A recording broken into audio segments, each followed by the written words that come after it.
প্রথমেই বলেছিলাম যে প্রায় 1000 কিলোমিটার আমরা খাল খনন কর্মসূচি সম্পন্ন করব। তবে এখন আমরা লক্ষ্য করছি দৃশ্যমান হবে 1200 কিলোমিটারের উপরে। এর বাইরে আগামী 5 বছরে আমাদের যে নির্বাচনী প্রতিশ্রুতি 20,000 কিলোমিটার, তার চেয়ে বেশি আমরা সম্পন্ন করতে সক্ষম হব। এই আলোচনাটি আজকে আমরা সম্পন্ন করেছি।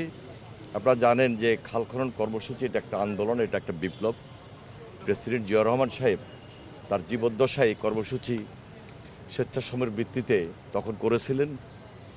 এখন আমরা মাননীয় প্রধানমন্ত্রী জনাব তারেক রহমান ওনার উদ্বোধনী কর্মসূচির মাধ্যমেই এই কর্মসূচি আমরা এই ঈদের আগেই আমরা শুরু করতে যাচ্ছি এবং আমরা শুরু করবো ইনশাআল্লাহ। আমরা এটা নিয়ে একটা মিটিং আবারও আহ্বান করেছি এবং সেখানে আগামী পরশুদিন এই মিটিংটি অনুষ্ঠিত হবে। সেখানে আমরা নির্ধারণ করব মাননীয় প্রধানমন্ত্রী কোন কোন জেলায় তিনি অপটিক্যাল ব্রাইটেনার, কালার গার্ড এবং ডার্ট লক সমৃদ্ধ অ্যাডভান্স ফর্মুলায় এলো নতুন রে ডিটারজেন্ট পাউডার।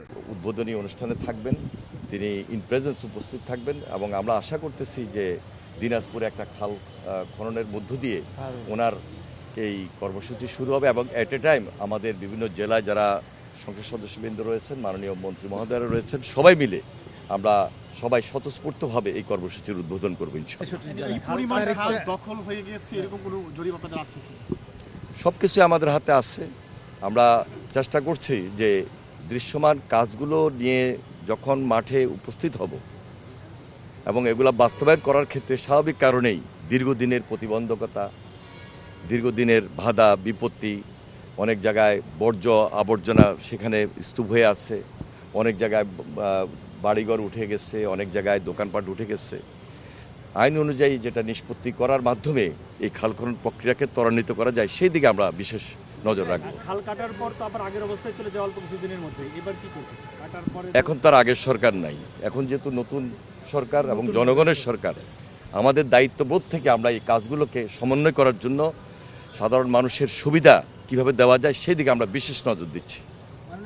তাছাড়া মধ্যপ্রাচ্যে এক ধরনের সংকট দেখা দিচ্ছে, এখন এই বিষয়গুলো এই কর্মসূচিগুলোর জন্য অর্থায়নের প্রয়োজন রয়েছে, সেইখানে কোনো ঘাটতি সমস্যা হবে? এই ব্যাপারে আমাদের সংশ্লিষ্ট যারা রয়েছেন তারা কথা বলবেন। আমরা আমাদের পক্ষ থেকে আমাদের অবস্থান থেকে যেটা আপনাদের সামনে তুলে ধরা দরকার, খাল খনন কর্মসূচিটাকে জনস্বার্থে জনগুরুত্বপূর্ণ এবং বিশেষ কর্মসূচি অনুযায়ী আমরা কিভাবে এই প্রতিশ্রুতি এই অঙ্গীকারটাকে সাধারণ মানুষের কাছে নিয়ে যেতে পারি সেই দিকে আমরা নজর দিয়েছি এবং সেই দিকে আমরা দেখভাল করছি ইনশাআল্লাহ। অনেক অনেক পজিটিভ। এই কারণে এটা তো একটা বিপ্লব, এটা তো একটা আন্দোলন। কারণ এই খাল খনন কর্মসূচির সঙ্গে জলাবদ্ধতা সেখানে সম্পৃক্ত আছে, মাছের চাষ আছে, ইরিগেশন আছে এবং উৎপাদন দ্বিগুণের ব্যাপার আছে। সব কিছু মিলে আমরা এটা তো একটা মহাবিপ্লবের রূপ দিতে পারি কিভাবে সেই দিকে নজর রাখছি। এটাকে জাগরণ এবং পুনঃজাগরণের জন্য আমরা সবাই মিলে একত্রিত কাজ শুরু করেছি।